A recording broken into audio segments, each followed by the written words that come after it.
dossier precisamente sobre este tema que lo hemos traído y está en la distri de la muestra que se vende a €1 y en el cual aparecen textos precisamente de la campaña por el cierre de los CIEs, de Zaitun de Little Refugee, que es un personaje creado por un compañero palestino, textos de Valencia Coge, de CEAR, de Valencia Ciutat Refugee, un artículo de La Directa sobre el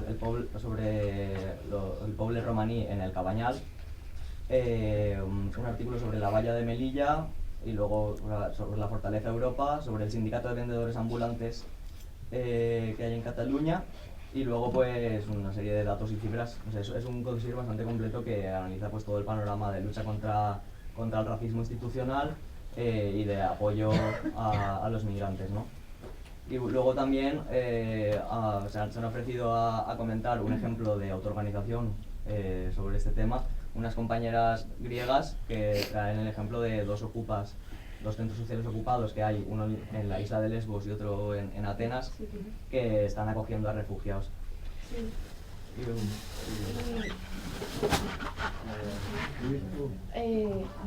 Y esto sobre el caso de Junior. Sobre el caso de Junior Taufik, es un chico negro que nació aquí en España, en el Gregorio Marañón, tenía unos 27, 28 años. Yo lo conocí hace 5 años en mi casa de comidas para llegar, venía a comprar. Al poco rato, a los pocos meses, le llegó una orden de desahucio. Él tenía a su madre en la cárcel, estaba solo y tenía unos 10. No pasas por aquí, perdona, es que no te oímos. Vete por el medio, si te parece.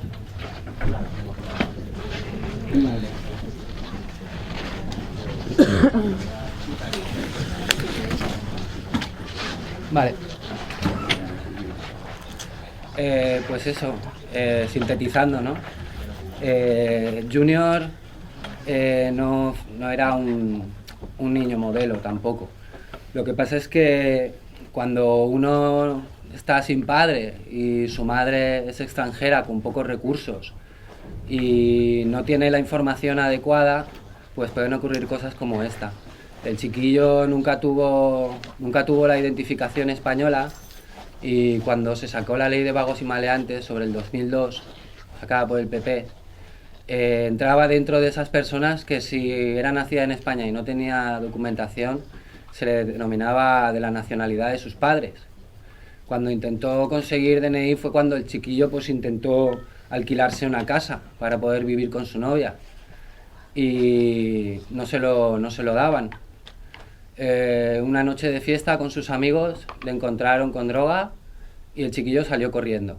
Salió corriendo y uno de los policías le cogió del hombro, según él me contó. Él estaba muy fuerte, con 18 años, y tiró y siguió corriendo. Lo volvieron a encontrar al rato, porque el muy tonto siguió de fiesta por ahí.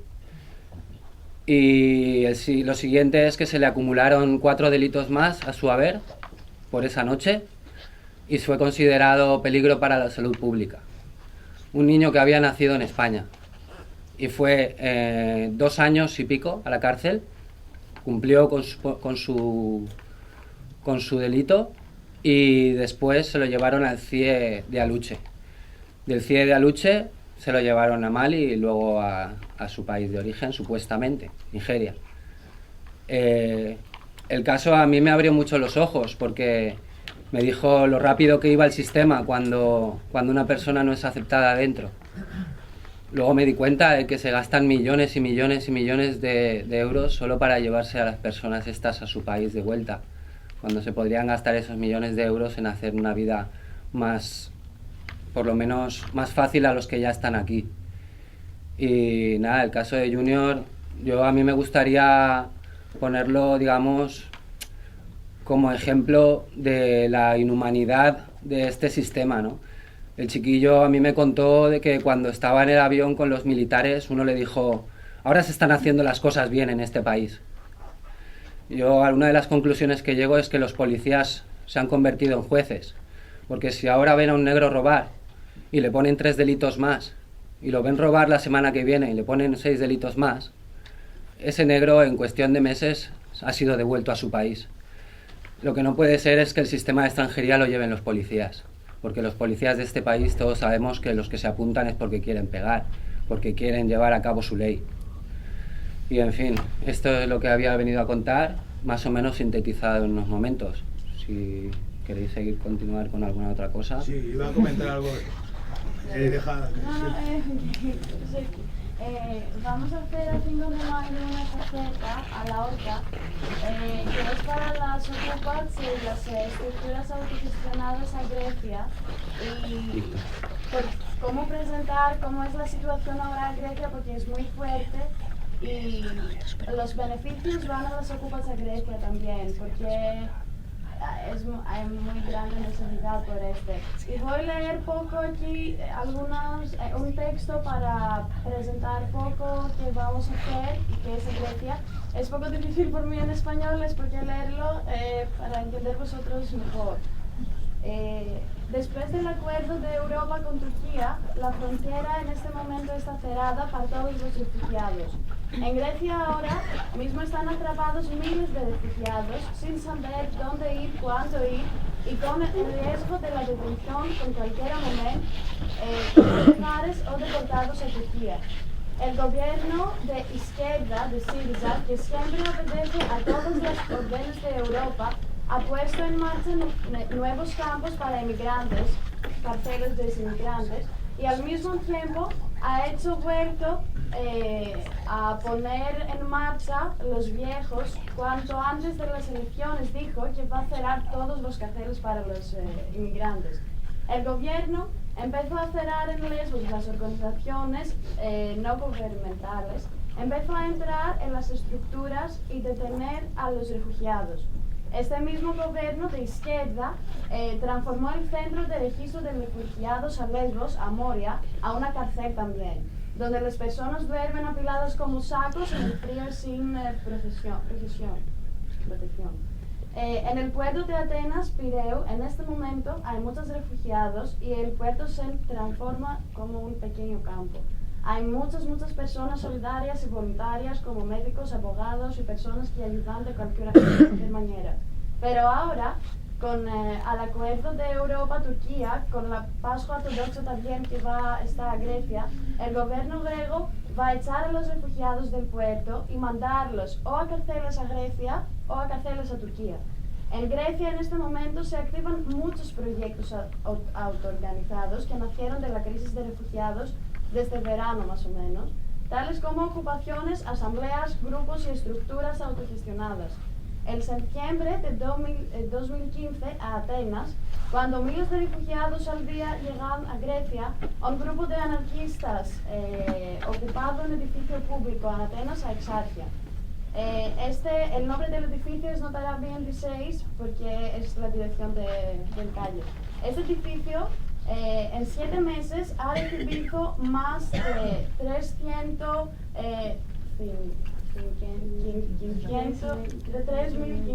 refugiados y tiene posibilidad de alojamiento temporal para 120 personas al día. En este espacio ocupado hay parque por niños, hay clínica, hay cocina, hay sala de almacenamiento con ropas y comida. Sí, todas las decisiones se toman por la asamblea 2 veces por la semana. Ahora está creada una biblioteca también con libros traducidos a árabe, farsi y francés para los refugiados. Los refugiados están miembros de la asamblea, hacen turnos al edificio y hay una actividad continua tanto en el espacio como en las decisiones también. Notara 26 no se financia a través de ninguna agencia estatal, gubernamental, de ninguna iglesia y de ninguna ONG. Todo se hace es de las ofertas de los solidarios y de las solidarias y con eventos de apoyo económicamente, etc. Hay una gran necesidad de apoyo económico porque los gastos son enormes. Es la comida, los gastos de reformación del edificio, las constantes de lesiones, los gastos de viajes, etc. Notara 26 está en comunicación y coopera también con muchos proyectos de autogestión. Coopera con 6 asambleas de cocina solidarias que están atenas a diversos centros sociales ocupados. También colabora con la estructura organizada de salud de Exarquia, donde se intercambian los necesarios medicamentos y también materiales para la clínica. Al mismo tiempo está en comunicación con los solidarios y solidarias al puerto de Pireu y a la plaza de Victoria, zonas de Atenas donde hay y sigue habiendo pequeños campos de los refugiados. Al mismo tiempo está en comunicación con las islas de Lesbos, Chios, Kalymnos y Kos, están 4 Lesbos en Grecia, donde también hay proyectos de autogestión similares. Son las islas de la primera línea que acogían los refugiados que llegaban directamente de Turquía. Entre allí y Atenas hay un apoyo mutuo y lucha común cuando es necesario.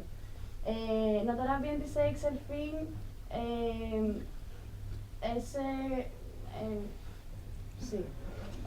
es comunicar con otros ocupas a Atenas, que están 6. Solo a Atenas ahora están 6 ocupas, que es Themistocleus, un edificio de Exarquia que pertenece a un diputado de Nueva Democracia, Bulgarakis, antigua derecha gobernador. Es un edificio de apartamentos que acoge de forma permanente a un pequeño número de inmigrantes. Es una otra ocupa, la ocupa Cánicos 22. Todavía no hay refugiados porque ahora se están haciendo restauraciones. La ocupación Gini es una ocupación a la Universidad Politécnica de Atenas, a Exarquia también.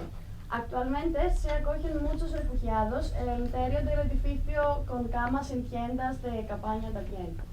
La escuela pública de Exarquia actualmente funciona como espacio de juegos para los niños y se hacen clases de inglés y griego a los inmigrantes. Es un gran edificio que se prepara para acoger también personas. El final es el edificio del Venio, es un viejo edificio que funciona como un espacio para almacenar los alimentos de cocina, ropas y equipamiento para los refugiados. Y en octubre de 2015, personas de la Asamblea de Dervenion han hecho una nueva estructura autogestionada en Lesbos, Ascalas y Kamias, es el sitio. Sus acciones serán rescates con barcos a la mar, porque unos solidarios tienen un barco y esto, cocina, clínica y ropas para los niños, mujeres y hombres. Y también hay The No Border Kitchen, una autogestionada, están extranjeros no griegos, y hay otra playa que tienen también cocina, ropas y tiendas a la playa para los refugiados. Estructuras similares hay también en otras islas, Chios, que puede acoger 400 personas, Kalymnos y Kos. En este momento, el Estado amenaza destruir esas estructuras. Es muy necesario vuestro apoyo y solidaridad de todas las formas, con vuestra presencia en Grecia o a las fronteras, a las manifestaciones, a las autogestionadas y esto, con apoyo económico también y generalmente para informar qué hace en Grecia con los refugiados, como estos documentales y ellos. Y comenzamos el debate. Vale. Sí, ¿no? Gracias.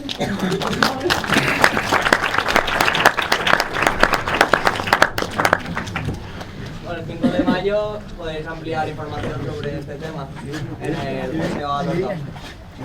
Sí. Bueno, si no... pues vamos. Sí, sí. Es demasiado moderno este micro, yo no estoy de altura. Si no, a lo mejor, a ver un momento que quien tenga más prisa se acomode, ¿no? Pues bueno, están pasando prácticamente las preguntas. Sí. Que a lo mejor lo que podríamos hacer, como dado el tiempo, es como dar paso a las preguntas. Yo solo voy a decir dos cosas, y es que la campaña es una campaña autogestionada que funciona de manera asamblearia, que somos personas y que no es una campaña que está conformada por organizaciones, pero nuestra forma de funcionar es de las personas que participamos. Y dos, que respecto a lo que ha dicho Víctor, que es mejor de lo que yo podría decir, y evidentemente migrar es un derecho humano, todas las personas tienen derecho a migrar, y lo que tendríamos que cambiar la mirada es de dejar de pensar en las personas migrantes y pensar en el negocio de las migraciones y en la industria de las migraciones, que tiene que ver pues con lo que están contando las compañeras que pasan en Grecia, de las deportaciones, de las redadas y de los centros de internamiento también, ¿no? Y ese cambio de mirada es lo que nos permitirá a lo mejor transformar alguna cosa, ¿no? Entonces, a lo mejor, dado el tiempo, si alguien quiere preguntar alguna cosa o que hagamos un espacio así de foro entre las personas que estamos, ¿no? La CIESNO se manifiesta los últimos martes de cada mes, ¿no? Sí, nosotras hacemos ya desde hace 6 años, aparte de esta concentración del mes de abril, va a ser el 6º año consecutivo, que no es ningún mérito, sino todo lo contrario, pero bueno, nos concentramos cada martes final de mes, de todos los meses del año, en la puerta del CIE de Zapadores, en la Puerta Azul, que habéis visto en el documental, a las 7 de la tarde, porque es una hora en la que la gente que está dentro puede escucharnos y puede sentir un poco pues que les estamos intentando acompañar. Entonces sí, el próximo martes además sería el 6º aniversario, que intentaremos hacer que sea como más potente todavía para darle como más voz, sí. ¿Y en las concentraciones habéis recibido algún tipo de intimidación por parte de la policía, identificaciones, alguna denuncia? Hombre, cuando hay denuncias siempre es sistemático. Cuando hay denuncias más graves, bueno, habéis visto el documental, hay una violencia estructural que es las condiciones en las que tienen a la gente, que no tienen que mear en bolsas de plástico, que la comida es deficiente y de mala calidad, el agua, el trato, las microviolencias, que las hay muchas, los insultos, pero luego a veces hay casos de torturas y malos tratos que hay diligencias abiertas, concretamente en el CIE de Zapadores del año 2012, 2013, 2014, 2015, con una querella criminal. En el año 2016 todavía no llevamos, o sí llevamos, perdón, del mes de enero, ¿no? Que es muy difícil judicializar esos casos y seguir adelante porque las víctimas son deportadas, entonces es muy difícil realmente que haya acceso a la justicia, pero aún así la gente quiere denunciar. Entonces, cuando hay una denuncia o ha habido una situación muy bestia que hemos conseguido denunciar, inmediatamente las 2 siguientes concentraciones pues no nos dejan ponernos en la Puerta Azul, nos obligan a ponernos en un lado, nos tratan mal, etcétera, etcétera, ¿no? Y luego nuestra marcha al CIE, que coincide con el Día de las Personas Migrantes, el 18 de diciembre, pues ya llevan varios años haciéndonoslo, y es pues no tener protección de la policía local para parar el tráfico, ¿no? Y entonces tenemos un montón de problemas porque va desde la plaza del Ayuntamiento hasta el CIE, y pasar por la Gran Vía, por la calle Colón, con toda la gente nerviosa, pues hemos tenido algún intento incluso de atropello, ¿no? Por la policía no estar ahí, ¿no? Entonces a veces hacen como dejación cuando hay problemas, cuando tendrían que estar a lo mejor para proteger la seguridad de las personas, a ejercer el derecho a manifestarse, y luego pues y luego que lo sepáis, el grupo de acompañamiento psicosocial, que es la gente que entra dentro del CIE, que hace el acompañamiento psicosocial a las personas, pues también, ¿no? Se les trata mal a veces, hemos tenido casos duros, no se nos permite tener acceso a traductores, y a veces cuando se pide el traductor pues es difícil comunicarse con una persona, ¿no? Que a lo mejor solo habla árabe, y a veces hay cuestiones aleatorias, aparte de casos específicos y muy concretos tuvimos un par de casos que ahora Lola va a contarlo también, ¿no? Porque Lola pertenece a la campaña, de personas que, por ejemplo, hubo un caso, un intento de fuga en el que se les dijo a los internos que si denunciaban a una compañera nuestra como que había entrado los alicates, les dejarían estar en libertad, ¿no? O casos de médicos del mundo, de médicas que han denunciado para que las inhabilitaran por haber hecho el informe pericial del parte de lesiones, ¿no? ¿O Lola? Sí, bueno, yo quería apuntar un poco cosas, como me pongo así porque no estoy muy delante. Mira, si quieres puedes sentar ahí la bandera. Sí, no, que se va como Bueno, yo he estado durante un tiempo como miembro del grupo que entrábamos al CIE a hacer este acompañamiento que comentaba Ana. Y os puedo decir que lo que cuente no me lo han contado, sino que es mi propia experiencia. Lo que pasa, espero poder hablar porque ver a Dani San Juan en el documental me ha impresionado mucho. Dani San Juan es el abogado de CEAR que nos ayudaba mucho a este grupo de acompañamiento y que, si no lo sabéis, pues murió recientemente. Era un chico muy joven y murió, y ha sido un palo muy, muy fuerte. Y verle aquí todo el tiempo cuando estaba explicando las cosas me ha impresionado. Pero bueno, voy a intentar serenarme y contaros. Yo todo lo que os cuente son experiencias que he tenido dentro, como persona que va a hacer acompañamiento. Os puedo decir que todo lo que han dicho estos tipos, el delegado de gobierno, el de la policía, el sinvergüenza de Antonio Torres, el del PSOE, la del PP, excepto Marina Albiol, todos los que han salido ahí desde las instituciones han dicho mentira tras mentira tras mentira. Yo he visto expulsar a un chico con tanto arraigo que el empleador quería hacer un informe para que se quedara, porque no le hicieron ni puto caso, claro, con trabajo él, con trabajo su mujer, y lo sacaron esposado en un avión hasta, creo que era hasta Ecuador, y así fue, sin nada en el bolsillo, esposado, porque no tenía los papeles en regla. Cuando llevaba años aquí, el suficiente arraigo como para tener vivienda, su mujer con un trabajo fijo, con contrato y tal, se lo llevaron así. Una chica china que la noche de antes tenía tanto pánico a volver a China, que nos hacía el gesto porque Estefan y yo, mi compañera con la que entrábamos a hacer las visitas juntas, nos contaba por gestos, pero no sabía hablar nada de español, pero en verdadero pánico, que volver a China no, y hacía este gesto como que le iban a matar. Cuando finalmente le comunicaron la orden de expulsión, se tacó una cuchara de plástico para lesionarse y que no la expulsaran, la llevaron al hospital y del hospital la trajeron. Con todo esto, imaginaros cómo lo tendría después de tragarse una cuchara de plástico. La drogaron en el despacho del director del CIE, la drogaron para que no pudiera reaccionar y la metieron en un avión hasta Pekín.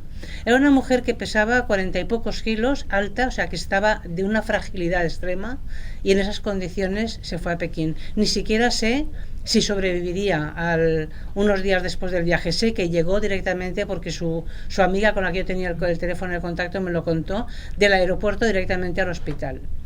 Os puedo contar el caso de Vivian, una chica que embarazada después de una violación, intentaba abortar. Le dijeron que de ninguna forma, el médico del CIE, que conservara ese embarazo, porque ese embarazo le ayudaría, imaginaros qué irresponsabilidad, ese embarazo le ayudaría para quedarse aquí, le serviría.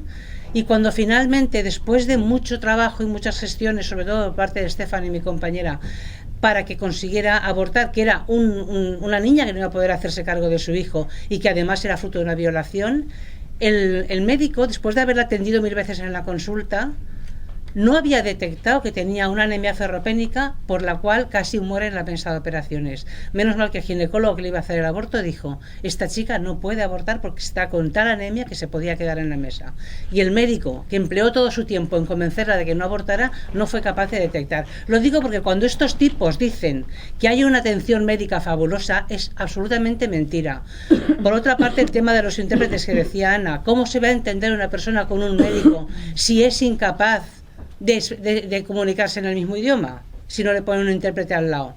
¿O cómo va una persona a ir al médico con una cierta intimidad cuando va entre dos maderos, entre dos policías, esposada para ir al médico, cuando les llevan al centro de salud de Monteolivete o donde les lleven? Es decir, podríamos estar contando y no parar. Lo que está ocurriendo ahí dentro nos debería tener a toda Valencia en la puerta de los CIEs cada martes final de mes, porque es absolutamente inadmisible en esta altura del siglo XXI. Como es inadmisible todo lo que está ocurriendo con los refugiados, que esta chica nos ha contado algunas cosas, pero que yo alucino a veces de cómo somos capaces de seguir viviendo con cierta normalidad cuando se están violando los derechos humanos en nuestras narices permanentemente. Lo del CIE es un ejemplo y lo que está ocurriendo en las fronteras es otro. Entonces yo únicamente quería transmitir mi testimonio para que corramos la voz, que hablemos de esto, que sea una cosa que nos ocupe diariamente, porque realmente, si no, pasará lo que pasó con Alemania. Años después todos nos preguntamos, ¿qué hacían los alemanes mientras se quemaban judíos en su territorio? Pues ¿qué hacemos nosotros mientras ocurre lo que está ocurriendo? Esto.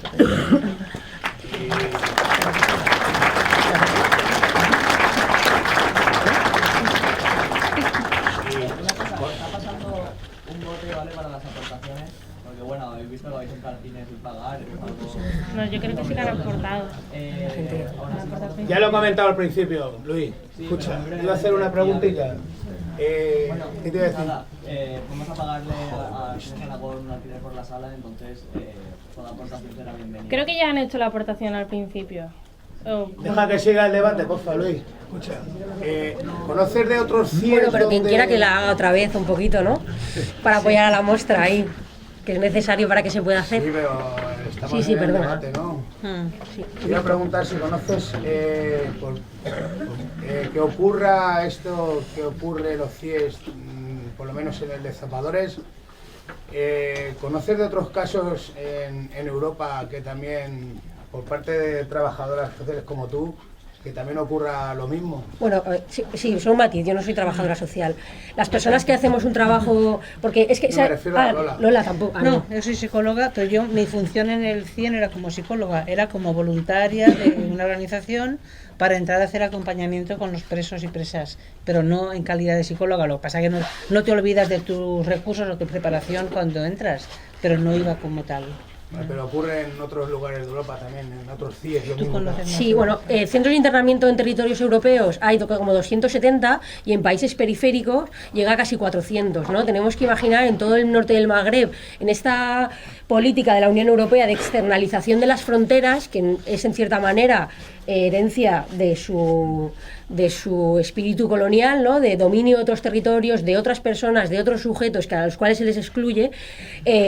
Como hemos podido ver lo que está pasando ahora con el acuerdo de Turquía, esto aquí no es novedoso. O sea, los acuerdos con Marruecos, para que Marruecos haga de policía y haga de matón de discoteca a las puertas de Europa, ya venía haciéndolo, ¿no? Lo que sucedía en la valla de Melilla y de Ceuta, sobre todo de Melilla, de esas devoluciones en caliente, mal llamadas, porque se llaman devoluciones ilegales, porque incumplen todo tipo de normativa, pues evidentemente en todo el Magreb hay centros de internamiento donde se vulneran y donde las estancias son mucho más largas. En Europa está regulado que pueden estar hasta 18 meses en centros de internamiento, aquí en el Estado español solo 60 días, pero bueno, las vulneraciones de derechos son bestiales. Además, hay un centro, que no sé si es en Mauritania, que es el Guantanamito, que además fue subvencionado con fondos de cooperación al desarrollo, ¿no? Entonces, esta lógica, ¿no? Como estamos viendo ahora, ¿no? Con lo que está pasando con las personas refugiadas, la lógica es alejemos toda esta violencia y toda esta muerte de nuestros territorios para que no sea un problema, ¿no? Pero que sí que está. Fue en el año 2009 cuando el Consejo de Europa obligó a hacer los informes sobre los centros de internamiento, y fue aquí que lo hizo CEAR en el Estado español, y fue cuando salió a la luz la realidad de los centros de internamiento, que venían ya desde hace mucho tiempo funcionando, ¿no? Hemos visto en los centros de internamiento del sur de Italia como la gente se cosía la boca, ¿no? Como protesta. Entonces lo que pasa aquí, lo que pasa con las políticas de extranjería no es una cosa local, es una cosa a nivel de la Unión Europea y tiene que ver con un racismo, ¿no? Que por eso los grupos del Horta, que luego dirán qué grupos de trabajo están haciendo, tiene que ver con una lógica de racismo institucional y de exclusión de un tipo determinado de personas, que son las personas migrantes, ¿no? Que además vienen hablando nuestros idiomas y por algo será, ¿no? Porque hay un expolio, ya desde hace mucho tiempo de esos territorios, y actualmente también con las empresas, ¿no? Que la gente, aparte desde la lógica de que la gente tenga que migrar es un derecho humano y punto, y puede migrar cualquier persona, y cualquier persona podría o debería vivir en el sitio donde quisiera, ¿no? Sí, para ahí hay una pregunta. Yo quería preguntaros, después de estos 6 años de lucha y de protesta, ¿habéis notado algún avance o algún rayo? Porque la verdad es que después de ver el documental es bastante triste, y el futuro a mí personalmente lo veo muy negro y muy sucio, ¿no? Y por otro lado, he visto que también sale la pancarta de Amnistía Internacional, y entonces quería saber si realmente hay un apoyo real por parte de Amnistía, si la habéis notado, sobre todo si tenéis algún apoyo de alguna institución de nombre. Dos cosas. Desde hace 6 años han habido más avances hacia afuera, desde las puertas de los CIE hacia afuera, porque es verdad que es un problema que ya está en las agendas políticas, ¿no? Este año decíamos con mucho, o a lo mejor demasiado optimismo, de el escenario del CIE es un escenario posible, ya no solo deseable, porque ya, bueno, pues se está metiendo en las agendas institucionales, la gente ya conoce cada vez más lo que es un centro de internamiento. Hoy en día, y es cierto que hay mucha gente que sigue sin saberlo, quien no sepa lo que es un centro de internamiento es porque no sabe el 90% de lo que pasa en el mundo en el que vive, en su propio mundo, en el más cercano. Entonces ha sido más de puertas hacia afuera. De puertas hacia adentro, los avances, y lo digo con todo el dolor, han sido mínimos. Mínimos. Casi retroceso. Si leemos el informe CEAR 2009, nos podría servir haciendo un copy-paste ahora mismo para hacer un informe de la situación. Se han cambiado, pues a lo mejor que conseguimos que, aparte de que se nos permitía entrar como organizaciones sociales a hacer un trabajo de veeduría de derechos humanos, que eso es un avance, porque habría mucha más opacidad si no entráramos, ¿no? Se ha conseguido cosas como, por ejemplo, que se les avise cuándo se les va a deportar, porque las comunicaciones eran sorpresa y por la noche, y la gente tenía unos niveles de ansiedad brutales porque sabían que en cualquier momento iban a ser deportadas. Y ahora se les avisa, entre comillas, con suficiente antelación, que normalmente suele ser el día de antes, el festivo, pero bueno, algo es. Se ha conseguido, por ejemplo, que se les permita tener el teléfono móvil, porque claro, es lo que decimos, si no es un centro penitenciario, si es un centro no penitenciario, ¿por qué no pueden tener su teléfono móvil, ¿no? Aunque bueno, siguen sin poder tener el bolígrafo, etcétera, etcétera. A nivel particular, viendo caso por caso, pues sí que ha habido casos que se ha conseguido, evidentemente, hacer alguna cosa, y pensando en la justicia como tal y como valor, pues cuando se lucha por la justicia algo se consigue, evidentemente, ¿no? Pero si pensáramos en una cuestión así como muy cuantitativa, dentro las cosas, de hecho nos pasó con una compañera, Lola, que estuvo haciendo un acompañamiento a un chico que había entrado 4 años antes, y el chico dijo, pero es que aquí no ha cambiado absolutamente nada, ¿no? Y luego muchos de los que llegan al termina. Muchos de los que llegan al CIE llegan desde Picassent, porque a lo mejor los han pillado cometiendo cualquier pequeño delito, porque es verdad que no todos. Lo que han dicho, perdón, esto ha sido una barbaridad. Lo que han dicho que el 99% tienen antecedentes, eso es una mentira como un piano. Y algunos tienen pequeños delitos por los que entran en Picassent que cumplen la condena de Picassent, con lo cual deberían quedar limpios. Desde la puerta de Picassent los esperan, los esposan y los llevan al CIE, con lo cual cumplen la segunda condena, y desde el CIE se les expulsa a su país y cuando llegan cumplen la tercera. Bueno, pues muchos de los que han llegado al CIE procedentes de Picassent, a mí me han dicho en la entrevista de acompañamiento, oye, me volvería a Picassent para un año entero antes de que pasara 2 meses más aquí, porque las condiciones de vida del CIE son infinitamente peores que la peor cárcel de este estado. Infinitamente peores, en cuanto a todo, en cuanto a actividad, en cuanto a calidad de la comida, en cuanto a trato, en cuanto a recursos profesionales como son psicólogos, profesores, asistentes sociales, de todo eso no hay. No. Y aún así, por ejemplo, ahora te contesto a otra pregunta, aún así desde esta semana entra Cruz Roja para dar asistencia social en el CIE de Valencia, lo cual nosotras no lo valoramos en absolutamente positivo, sino todo lo contrario, porque es una manera de legitimar el centro de internamiento. Cuando Osama Martínez murió en Aluche estando Cruz Roja, y estamos esperando todavía que Cruz Roja haga algún tipo de declaración respecto a lo que pasó. Entonces, incluso el que se diera asistencia social no significa, porque en otros centros sí que se ha dado, que se vaya a dejar de vulnerar el derecho. Y luego, respecto a lo que decías de Amnistía, pues sí, Amnistía Internacional, que tiene sus propias lógicas distintas, pero siempre está en las concentraciones y siempre está haciendo un apoyo y haciendo la lucha desde su mirada, que es importante porque la lucha contra los centros de internamiento y contra el racismo institucional nos tiene que trascender, porque hasta que no nos trascienda y atraviese a todo el mundo, no se transformará nada, ¿no? Entonces, pues sí que está al lado nuestro, aunque no forma parte de la campaña. Y yo quería añadir una cosa, lo que has dicho, que el documental deja como un escenario un poco triste o igual. Digamos que no hay que olvidar que los CIE existen por decisión política y por decisión política pueden dejar de existir. Y luego el tema también que el CIE como elemento simbólico de la represión que sufren los migrantes, decir, nos hemos centrado en zapadores, aunque como se ha visto, se dicen las redes racistas, las expulsiones son 72 horas, todo el entramado que coarta el derecho al libre movimiento de los migrantes. Y luego sí que igual somos muy pequeñitos a la hora de luchar, pero no hay que olvidar que CIEs hay en todo el mundo. El otro día en un debate había un chico de Australia que me dijo, es que en Australia es mucho peor. En Australia hay una isla que es cárcel directamente y los llevan allí y allí se quedan. Y luego otra chica también comentaba el caso de Estados Unidos, que directamente son gestión privada. Entonces os podéis imaginar el grado de vulneración que tienen los derechos de las personas, ya no con policía, con fuerza, digamos, del Estado, que de alguna manera sí que está controlada, al menos aparentemente, sino directamente por seguridades privadas. Y en esa lógica del lucro de cuanta más gente retienes y cuanta más gente deportas, más dinero se gana, ¿no? Más presupuesto. Claro, ellos van por cuotas. Pero al mismo tiempo que existe toda esta movilización, hay que pensar que igual que en Valencia hay 30 organizaciones que luchan por el cierre de los CIEs, pues en Estados Unidos también hay colectivos y un poco que sí que hay una respuesta ciudadana, que todo depende de la presión social que haya, en el sentido de que en el día en el que al ministro del Interior se le caiga la cara de vergüenza porque tenga 8 CIEs en su país, pues ese día los CIEs igual dejan de existir. Por ahora con el que tenemos no hay mucha solución. Hay un chico ahí detrás. Sí, que le ha pedido después de la chica esta de... Sí, un poco por alusiones lo que preguntabais de Amnistía Internacional. La posición de Amnistía a nivel internacional es que los CIEs tienen que ser la última alternativa.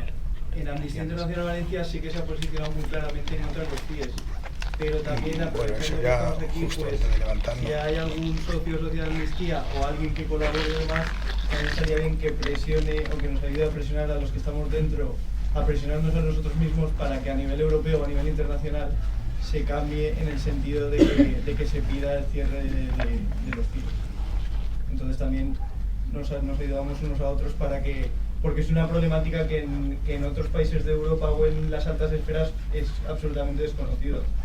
Entonces, pues bueno, cuanta más pedagogía o más se pueda conocer, pues más presión se podrá hacer.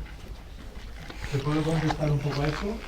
Desde Amnistía Internacional Valencia, precisamente ha partido una iniciativa para que no se tira el trato humano en los CIEs o el trato con derechos humanos, sino directamente el cierre de los CIEs, porque ya la existencia pura del CIE ya es un atentado contra los derechos humanos en sí. Entonces, Amnistía en Valencia sí que me consta de que se ha posicionado en ese sentido. Amnistía España se ha posicionado en ese sentido y estamos a espera de que internacionalmente se consiga este propósito, ¿no? ¿Sí? Yo no estoy actualmente en Amnistía, he estado promocionando esa cuestión y me consta que sí, que desde Valencia, incluso desde España sí, pero tropezamos porque Amnistía también tiene sus historias internacionales y entonces a nivel, digamos, global, pues la cosa no está tan fácil y tan clara. Bien, este señor quería comentar. Sí, yo lo que quería preguntar es si habéis notado algún avance en el Ayuntamiento de Valencia, porque después del Parque Botánico, esta gente nueva que ha entrado con ganas de cambiar cosas, si se puede hacer algo desde el Ayuntamiento, si habéis notado que ha cambiado vuestra relación con ellos en alguna forma. Y luego otra cosa que quería decir es que por supuesto que hay que luchar contra el cierre de los CIEs, pero no que los... porque podría ser que los cerraran y los enviaran todos en avión a sus países. O sea, lo que hay que luchar es por la libertad de esas personas. Porque si cierran los CIEs y le ponen otro nombre, que son muy dados los políticos a cambiar de nombre a las cosas y ponerles otros nombres y seguir haciendo lo mismo, o sea, no sería una solución. Si se los llevaran y hicieran un servicio express de deportación y dijeran, ahora no hay CIEs, ahora los cogemos inmediatamente al avión, de hecho, por ejemplo, que podría ser el 80% de las deportaciones ahora mismo son deportaciones express. Significa que en menos de 72 horas la persona es detenida en calle y es deportada a su país. Cuando desde una perspectiva multicausal, que ya se hizo la propuesta, la tenemos toda hecha, en realidad las deportaciones desde centros de internamiento suponen un 1% de todas las deportaciones. y menos del 50% de la gente que es internada es finalmente deportada. Entonces, lo que decía Alicia, o sea, el CIE cumple una función simbólica y es de generar miedo. Y de generar otros sujetos distintos. Pero en realidad la función que dicen que es deportar no la cumple, es que no la ha cumplido nunca. Entonces, nosotras, jugando en esto que estabas apuntando tú y además que es real, decimos el cierre de los CIE, pero sin olvidarnos de todo la cadena de represión migratoria que va desde las fronteras, las redadas racistas, los centros de internamiento, toda la burorepresión, que es toda la cantidad de dinero ingente y papeles que tiene que hacer la gente por la ley de extranjería simplemente para estar aquí, que eso es una barbaridad. Porque la propia ley de extranjería obliga a la gente a estar de manera irregular 3 años buscándose la vida de cualquier manera. Entonces eso también es un tipo de violencia. Y las deportaciones. Entonces nuestra mirada va a todo. A veces tenemos ese nombre porque se creó la campaña así y es uno de nuestros trabajos más potentes, pero nuestra mirada está en todo, porque los centros de internamiento podrían cerrarse ahora mismo y la violencia hacia las personas migrantes no cambiaría nada en absoluto.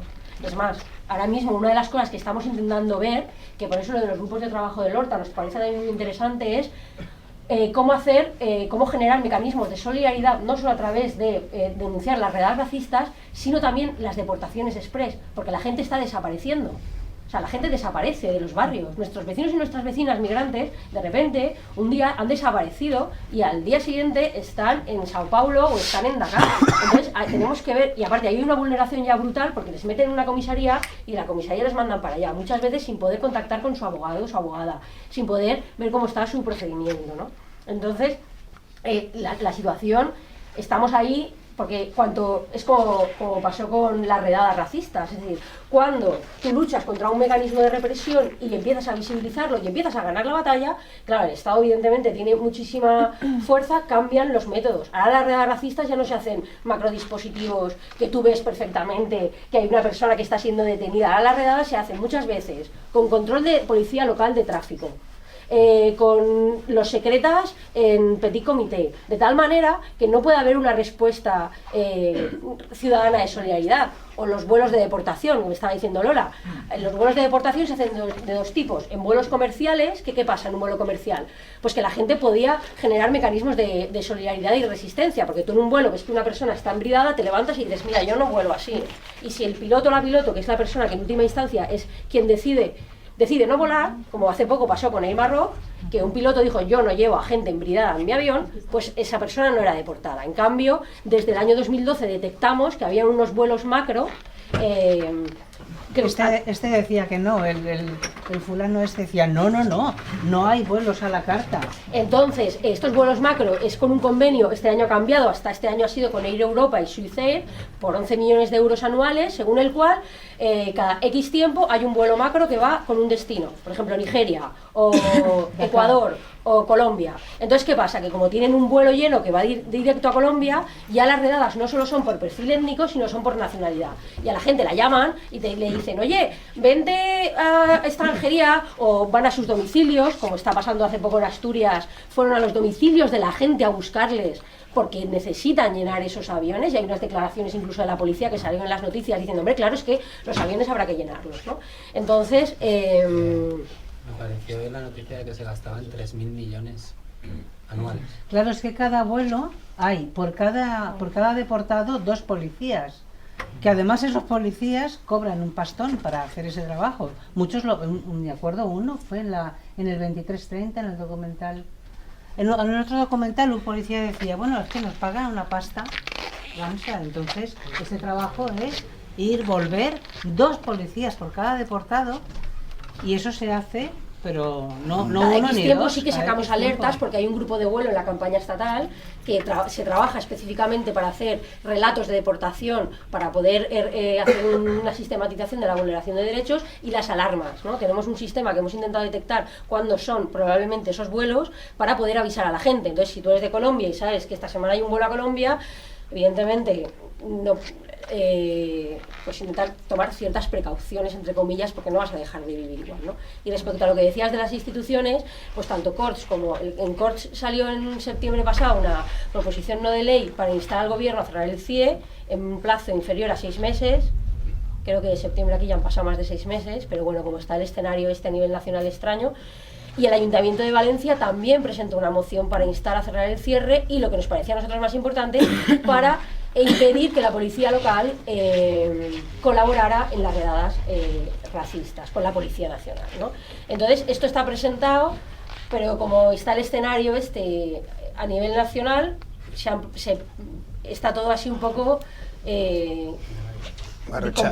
complicado para nosotras, en el sentido de que tampoco podemos recriminar nada, porque vemos que hay una voluntad distinta a la voluntad que había antes de la gente que se gobernaba en esas instituciones, que no quería ni siquiera interlocutar con nosotras, ¿no? Entonces la voluntad desde luego es distinta y la intención es distinta. Los efectos de momento pues no están, pero bueno.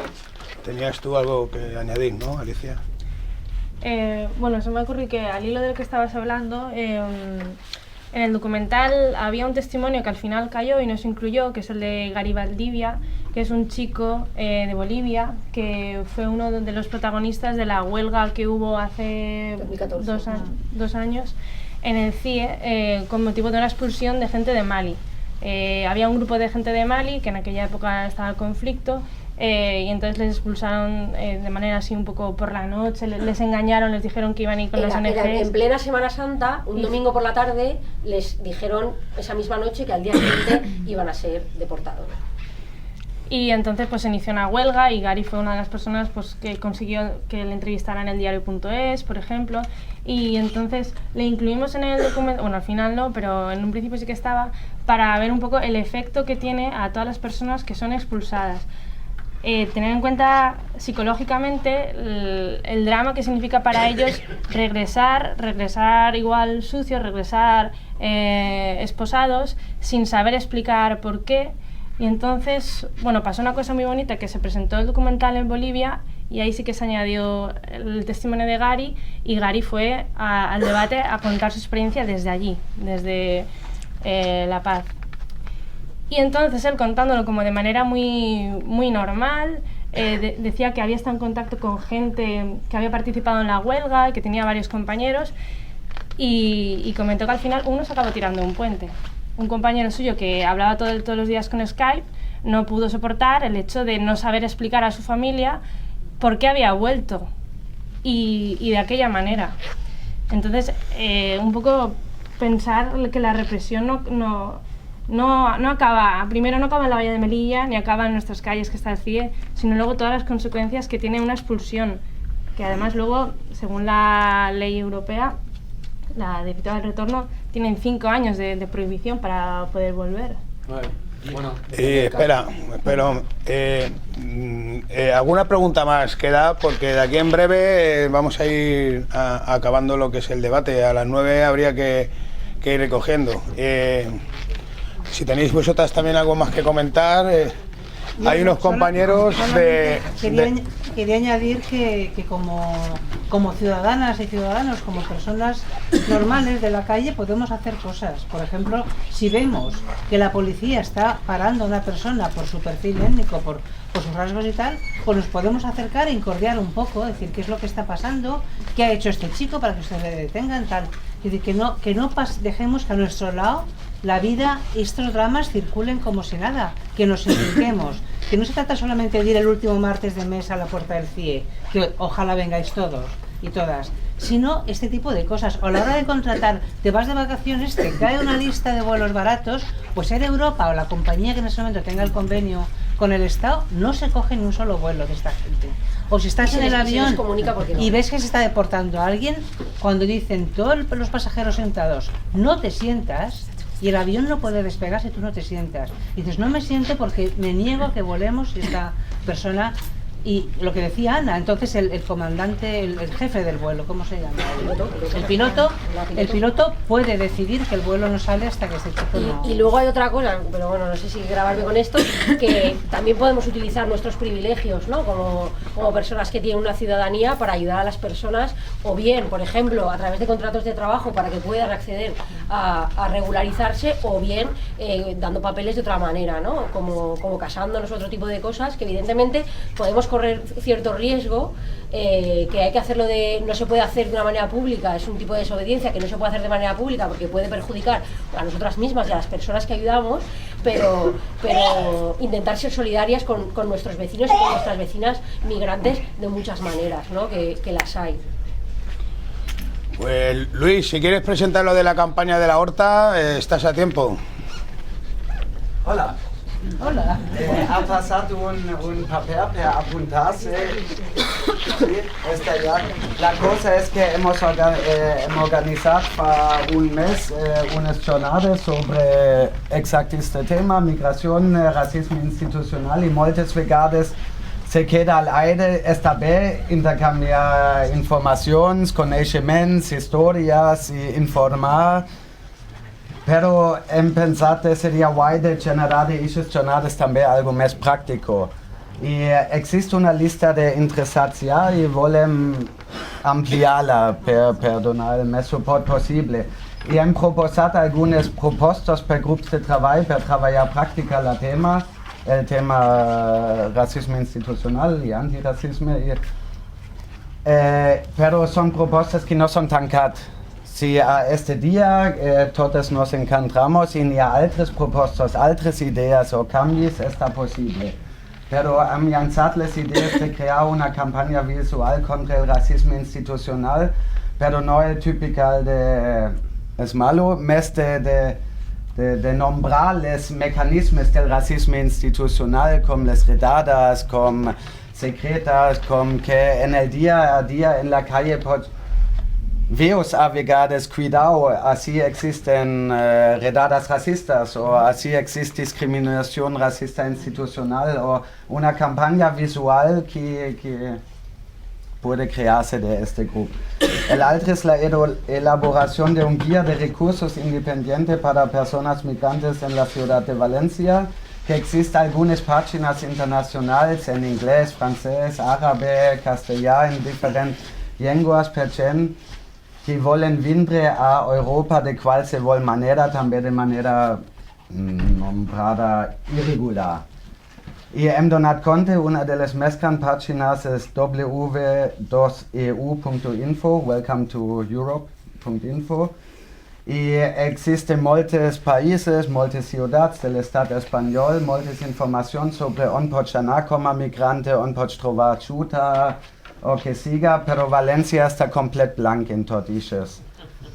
Y crear un fondo, un pool de informaciones que pueden ficar a esas páginas para que vienen así. Y el tercero que comentat Ana es la cosa sobre las brigadas vecinales o acciones más ciudadanas en actividades policiales racistas en el momento, siga una deportación, siga redadas en el barrio, siga que vienen para llevar una familia completa, si existe la necesidad o no, y si existe la necesidad, cómo organizarlo, cómo podría existir una red que puede reaccionar más o menos rápido, porque eso pasa, como han comentado, no antelación de un mes y puedes prepararte, eso pasa al matí, y si eso es posible o no. Y para eso sería muy guay si el mes motivado posible se apunten para los grupos de trabajo, para generar protocolos o métodos de trabajar y luchar contra el racismo institucional. Gracias. Sí, está pero así y fuera a la tabla donde están los libros, ni una segunda lista. Si alguien quiere apuntarse y a la lista. Y dos cositas. Una cosita que se me olvidó decir, que también podemos empadronar a la gente en nuestra casa, porque mucha gente al quedarse excluida fuera del padrón también se queda excluida de un montón de cosas. Y la otra es que la campaña de objeción fiscal al gasto militar, que arranca con la declaración de la renta para quien la haga, es una manera de hacer una acción de desobediencia para que no vayan nuestros impuestos al gasto militar, que tiene que ver con la represión en las fronteras y tiene que ver también con mucho aparte de ese gasto militar es hacia la violencia de las personas migrantes. Entonces son dos cosas que también recomendamos y que se me había olvidado. Pues no sé si tendría algo más que comentar, pero teníamos que... Sí, una frase. Solo es una coseta. El día 13 d'abril volem fer una festa en el Pare Català. Estem a l'espera de... No, el 13 d'abril no, el 13 de maig, perdó. Col·legi Públic. En el Col·legi Públic Pare Català. I després farem també uns concerts benèfics a l'Horta per a ajudar a Júnior i a tots els casos individuals que se'n vagin trobant. Bueno. Porque Junior estudió en el Padre Catalá, que es un colegio de aquí, de Benimaclet, ¿no? Sí. Eso no lo has dicho antes, creo. Sí. Pues desde la Muestra del Libre, muchas gracias por haber acudido, gracias a Cinema Aragó y gracias a la campaña de CIES No, a la gente del documental y bueno, pues así como más cercano, mañana hay una presentación de un libro en el Ateneo Libertario al Margen a las 7, La Veranda de Rafa Rius. Tenemos ahí unos dísticos para informarnos un poco más, quien quiera. Y si no les satura ya las orejas de información de tanto rato que llevamos aquí hablando, pues nada, muchas gracias.